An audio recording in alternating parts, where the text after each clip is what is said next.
وأشهد أن محمدا صلى الله عليه وسلم عبد الله ورسوله أرسله ربه بالهدى ودين الحق ليظهره على الدين كله. أما بعد فإن أصدق الحديث كتاب الله تعالى وخير الهدي هدي محمد صلى الله عليه وسلم. ألا وإن كل محدثة بدعة وكل بدعة ضلالة وكل ضلالة في النار. Will you please move up a little bit? You see a space in front of you, please move up. I bear witness that there is none worthy of our worship except Allah subhanahu wa ta'ala. And I bear witness that Muhammad sallallahu alayhi wa sallam, peace be upon him, is the seal of the prophets and the final messenger to all of humanity. Whoever Allah subhanahu wa ta'ala guides, there is none to misguide. And whoever Allah subhanahu wa ta'ala leads astray, there is none to guide aright. أما بعد اليوم إن شاء الله نكمل حديثنا عن فضائل النبي صلى الله عليه وسلم وخصائصه وصفاته الكريمة حتى نتعلم منه.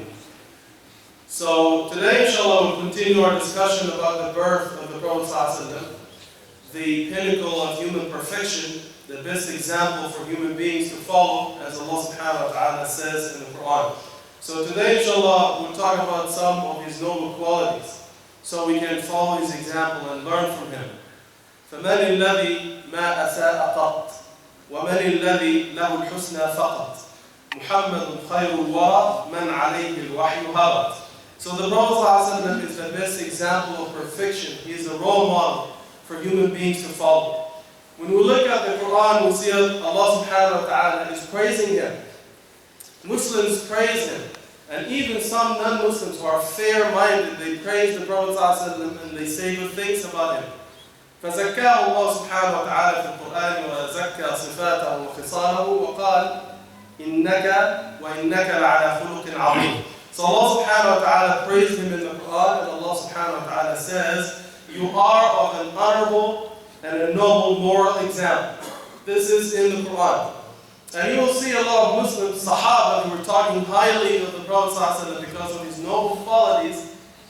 So, for example, some of them would say, like Salman radiallahu anhu, فأقول والله ما رأيت أحدا أحسن خلقا قط من رسول الله صلى الله عليه وسلم. So Salman radiallahu anhu would say, I've never seen any human being who had better qualities and mannerisms better than the Prophet صلى الله عليه وسلم. And some of them would say, ما رأيت أحدا أكثر تبسما من رسول الله صلى الله عليه وسلم قط. I've never seen anyone who is smiling more than the Prophet صلى الله عليه وسلم. Although the Prophet صلى الله عليه وسلم had been through many difficulties in life, he lost many of his children and all the difficulties and the hardships, but still he was smiling and giving people hope. So much so that we know in the hadith, the Prophet صلى الله عليه وسلم said, if the day of judgment is about to begin, the akhirah is about to start, and you have a tree in your hand, just go ahead and plant it regardless. That is the kind of hope that we need in our lives today. Even non-Muslims were saying good things about the Prophet ﷺ, and some of them eventually accepted Islam. The hadith, Fudala ibn Umayr, he said in Fath Mecca, this is an authentic hadith, he said, I came when the Prophet ﷺ and the Sahaba took over Mecca, we couldn't resist. The Prophet ﷺ had over 10,000 soldiers, we couldn't resist him. So I thought maybe I can go and pretend I was Muslim and assassinate him in Mecca by myself. So Fudala said, I pretended to be a Muslim, I went to the Kaaba, and sure enough, the Prophet ﷺ was there, and he was circling the Kaaba. And while I was circling the Kaaba, and I was thinking, when I see him coming toward me, I'm going to stab him in the back or something. This is what he was thinking. So he said, I was circling, and all of a sudden, I saw the Prophet ﷺ in front of me. So I was shocked. I didn't know what to do. So the Prophet ﷺ said, what were you thinking, Ya Fudal? Are you Fudal? He said, yes, I'm Fudal. So he said, what were you thinking about me a couple of minutes ago? He said, nothing. The Prophet ﷺ said, no, tell me the truth. What were you thinking about me, a little while ago? He said, كنت أذكر الله. He was lying. He said, I was remembering Allah in my heart. So he said, Istaghfirillah. He said, ask Allah to forgive you because of what you were thinking. Then he said, فوضع رسول الله صلى الله عليه وسلم يده على صدري فما نزعها حتى صار أحب الناس إلي. So he said, When the Prophet ﷺ said this, he said, ask Allah to forgive you because of the evil thoughts you had about me. Then the Prophet ﷺ put his hand on my chest and he prayed for me. Then he said he didn't lift his hand until he became the most beloved to my heart on the whole earth. So this is an authentic hadith. Eventually he accepted Islam, he took Shahada. You see someone who was an enemy of the Prophet ﷺ. He was a sworn enemy of the Prophet. They had so many fights together. Abu Sufyan radiallahu anhu. Right before he took Shahada, he said to the Prophet ﷺ, and this is mentioned in authentic hadith, فَقَالْ وَاللَّهِ لَنِعْمَ الرَّجُلُ أَنْتِ. تمام؟ يقول النبي صلى الله عليه وسلم لَنِعْمَ الرَّجُلُ أَنْتِ حَارَبْنَاكَ فَلَنِعْمَ الْمُحَارِبُ أَنْتِ وَسَالَمْنَاكَ فَلَنِعْمَ الْمُسَالِمُ أَنْتِ. So Abu Sufyan, right before he took Shahada, he said to the Prophet ﷺ, Wallah, you are an honorable man. We fought against you for so many years, and you were an honorable fighter. When we made peace with you, you were an honorable peacemaker. فَجَزَاكَ اللَّهُ خَيْرًا. He said, may Allah reward you because you were an honorable man. You look at someone like Goethe. He is the most famous German poet of all time. He said in one of his poems, he said good things about Islam in general, but in one particular poem he said, I looked in history for a role model, the perfection of humans, or the pinnacle of human perfection, and I found it in one man, Muhammad sallallahu alaihi wasallam. And he was not Muslim, he never accepted Islam, he never took Shahada. This week, I read an article in The Guardian from the UK. They said that the family of Winston Churchill was so afraid that he was going to take Shahada that some of them had to try hard to dissuade him from taking Shahada. They found this letter from a relative of his, trying to convince him not to become Muslim. So a lot of people, even if they say good things about Islam, some of them end up accepting Islam. Some people never take Shahada because Hidayah is from Allah. So why does Allah subhanahu wa ta'ala praise the Prophet ﷺ? Why do Muslims praise the Prophet ﷺ? Why do some fair-minded non-Muslims say good things about the Prophet ﷺ? Even if they disagreed with him, because of his personality, because of his character, the way he behaved toward people, because of his humility, because of his kindness and good-heartedness. And this is something we need to follow as Muslims. Last time I said, all of us, we love the Prophet, but your love for him has to be reflected in your actions to be a good follower of his. We know that before the death of the Prophet ﷺ, back in 632, the Prophet ﷺ was technically the ruler of all of Arabian Peninsula. We're talking about Saudi, Yemen, Bahrain, Khattab, Dubai. All of these areas were under the control of the Prophet ﷺ, and there were Muslims there, and non-Muslims were paying him jizya, so they were technically under his rule. So he never changed after he became the leader of that vast area. Before they accepted Islam and after they accepted Islam, he was always the same. His manners didn't change. So in the hadith, we see some of the great qualities of the Prophet ﷺ on the personal level. So we're going to focus on his personal character today, inshallah. فيقول أن النبي صلى الله عليه وسلم مثلا ما عاب طعاما قط. The Prophet ﷺ never criticized any food that was given to him, as long as it was halal. He never said, what is this? I'm the king of Arabia, you're giving me food, falafel, what is this? Cheese and eggs, like some of us do. Pizza, what is this? Like some of our kids, you give them something like leftovers from yesterday, they throw it at you, they say, what is this? What kind of father are you? I hate you, you're ruining my life. The Prophet ﷺ never criticized any food that was given to him. إِنِ اشْتَهَاهُ أَكَلَهُ وَإِلَّا تَرَكَهُ. If he felt like eating it, he would eat it. If he didn't like it, he would never say anything. He would say, well, I'm fasting today. He was so polite when he was dealing with people regarding small things. وَقَالُوا مَا ضَرَبَ النَّبِيُّ صلى الله عليه وسلم امرأة ولا خادما قط. They said that the Prophet ﷺ never hit a woman or a servant with his hand. He never hit any woman or a servant. And he said it is not honorable for any man to hit any woman. It is not honorable. The Prophet ﷺ was very kind to the weak. We know from the hadith, Sahaba and the Nabi ﷺ, يعني جلس ووضع ركبته حتى تصعد عليها صفية رضي الله عنها وكانت قصيرة حتى تصعد على دابتها. They say in the authentic hadith, the Prophet ﷺ sat down and he put his knee like this. So his wife Safiya, she was a little bit shorter, so she can't put her feet on his knee and go over her camel. And that was some kind of humility with his wife. They say in the khutbah, in authentic hadith, the Prophet ﷺ was giving khutbah like myself, and he saw Al-Hasan and Al-Hussein, they were coming from the back, they had long dresses, they were young. And they started to stumble, alayhim as-salam. So he stopped the khutbah, he went all the way to the back, he carried them, he brought them and put them in the front, in the middle of the khutbah, to show kindness to them. He said in the authentic hadith, in Sahih, he was going to lead salah, and he was going to make it a little bit longer. He heard some kids, children cry in the back. He said, I made it short so their mothers wouldn't feel sorry for them, because they would be thinking about their kids and in the salah. So I cut it short just to make the mothers comfortable. So these were some of the qualities of the Prophet ﷺ. وَقَالُوا مَا مَنَعَ النَّبِيُّ صَلَّى اللَّهُ عَلَيْهِ وَسَلَّمْ شَيْئًا عَنْ أَحَدٍ قَطْ. If someone came to the Prophet ﷺ to ask for something that the Prophet ﷺ could afford, he never said no. We know the hadith in Bukhari and other books. This is one of my favorite hadith. You must have heard it from me before.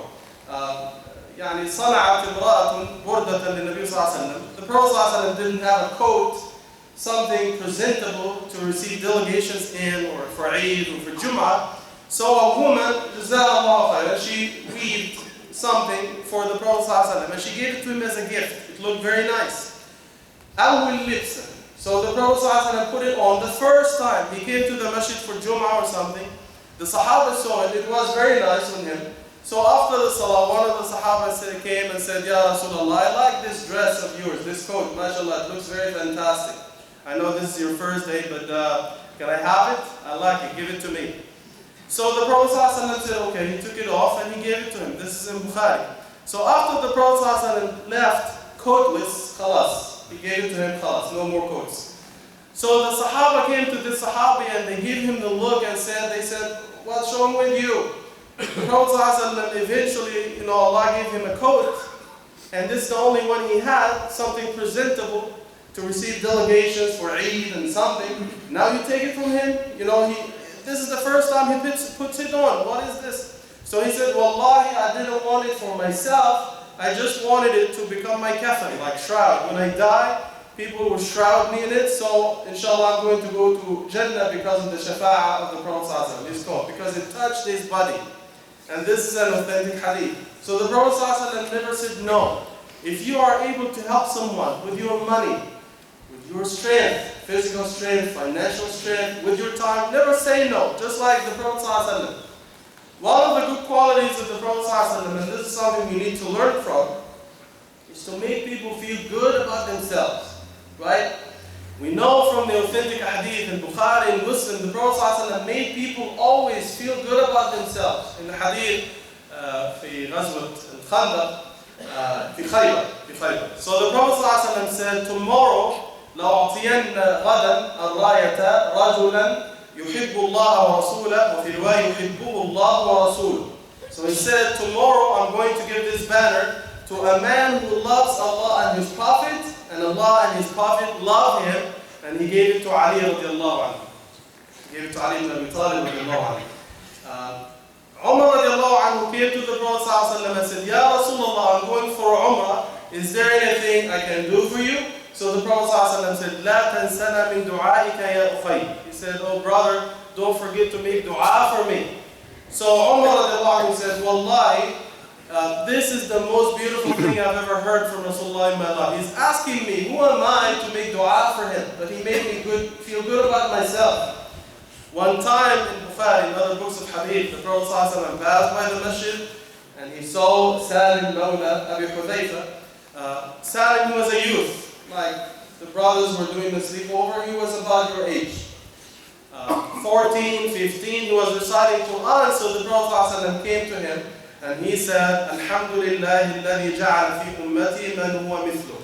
So he came to him, he was a young man reciting the Quran beautifully, And the Prophet ﷺ came to him and said, Alhamdulillah, praise be to Allah who made someone like you in my ummah. He's talking to a youth, and this is the Prophet ﷺ, the greatest man in the whole world, but he made him feel good about himself.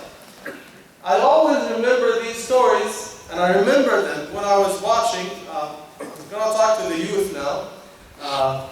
The first time I saw Despicable Me 1, you know, in the middle of the movie when Gru was doing the drawing of the rocket, then he made the prototype of the rocket, and every time he gave something impressive to his mom, she would say, like, what is this? This is nothing, man.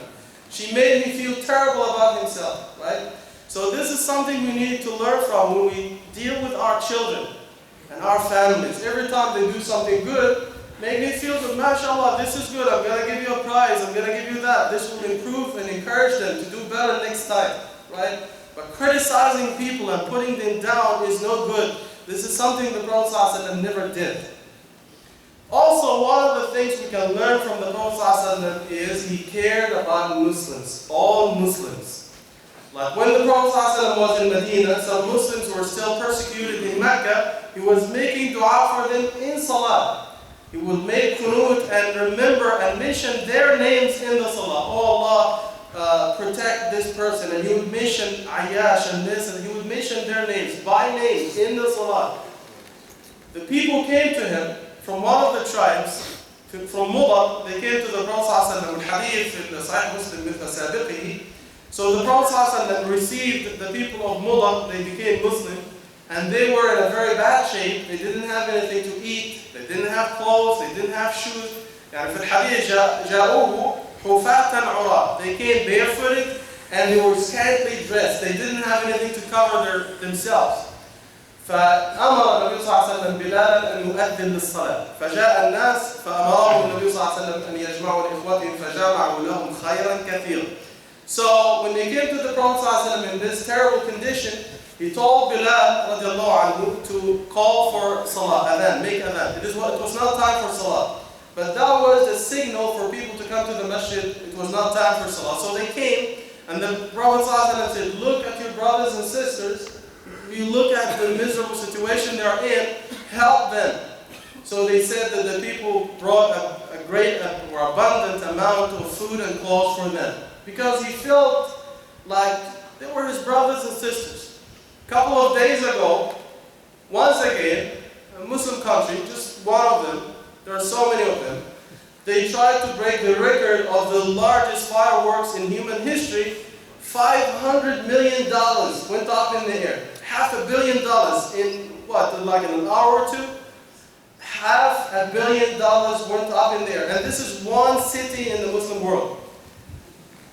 Just think about all the brothers and sisters in Palestine, in Syria, in Iraq, in Pakistan who are homeless and they are living in these miserable conditions in the winter time. No, this is not wallahi. This is not the way the Prophet ﷺ dealt with the Muslims and the people from different backgrounds. If something bad happens to Palestinians, I'm a Palestinian. If children are killed in Pakistan, I'm Pakistani. If the brothers and sisters, innocent people are killed in Iraq, I feel sorry for them. Kurdistan, in all these places in the Muslim world, I'm one of them. Because the Prophet ﷺ said, Muslims are one like one body. If you have pain in your eye, then the rest of your body feels sorry and is restless because of your eye. Your arm, your heart, your kidney. If you have a kidney stone, your whole body doesn't feel rest because of this. This is how we should feel about one another. Just forget about the ethnic backgrounds. Just forget about the nationality. In Islam, Islam is colorblind to nationalities and colors and all these different backgrounds. We are Muslims. We ask Allah subhanahu wa ta'ala to give us the best in this life and the best in the world to come. We ask Allah subhanahu wa ta'ala to give us this.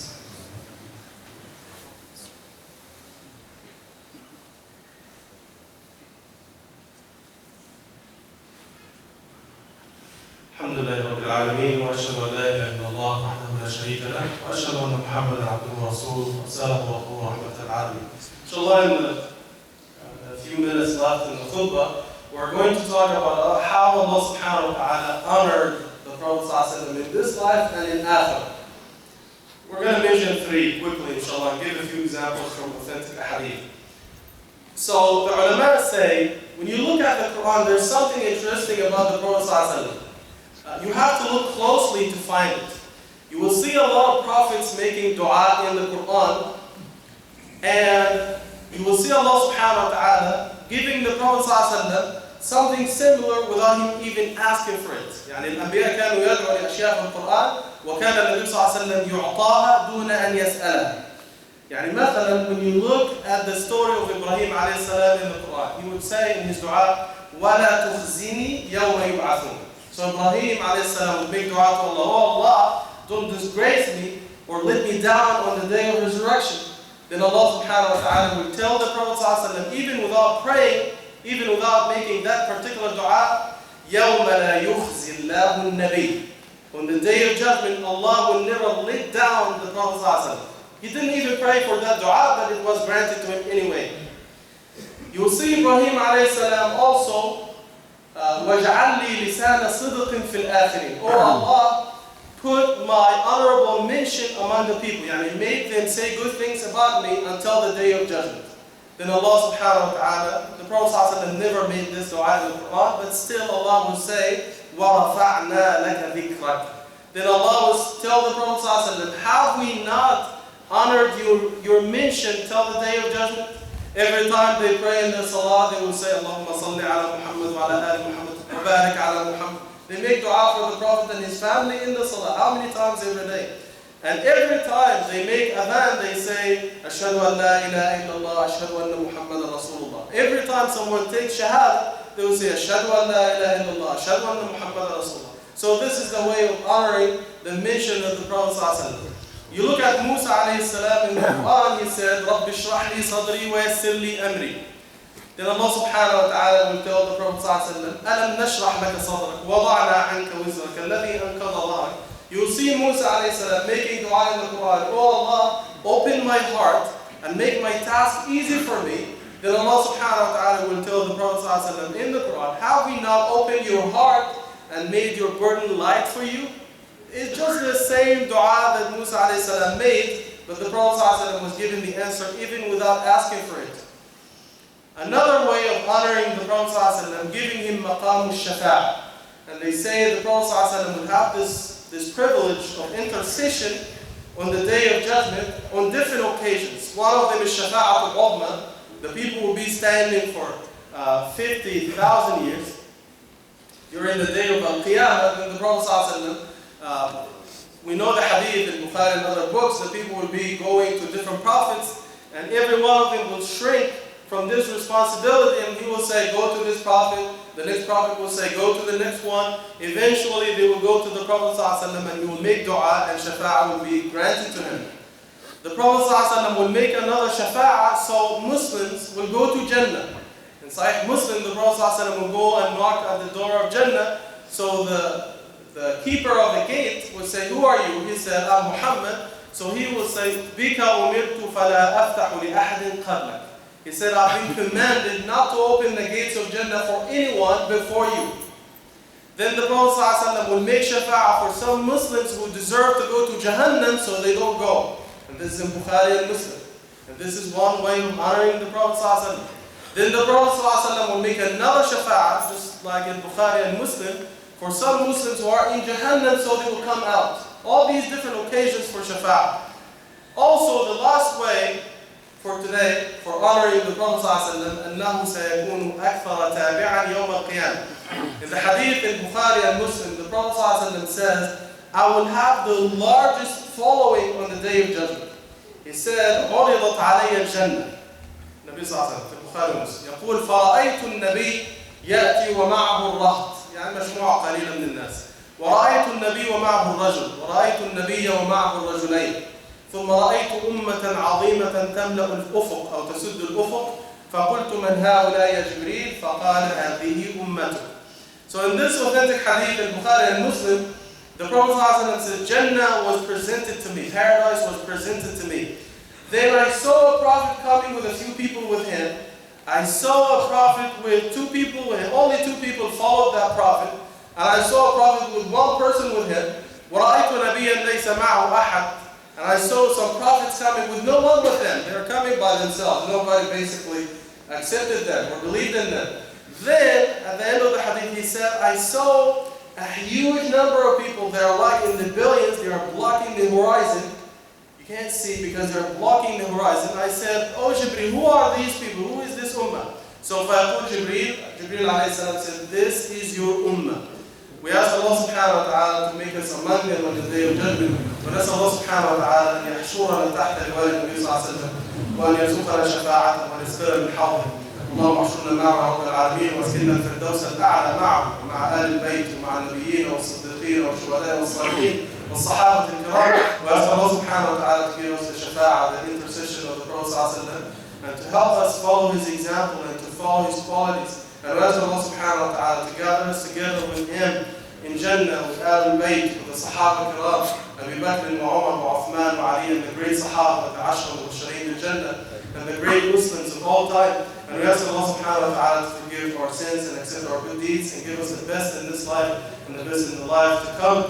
And we ask Allah subhanahu wa ta'ala to bless our families, our wives and husbands and children and the youth. And we ask Allah subhanahu wa ta'ala to give them the best in this life and the best in the life to come. ربنا آتنا في الدنيا حسنة وفي الآخرة حسنة وقنا عذاب النار. وصلى اللهم على سيدنا محمد وعلى آله وصحبه أجمعين.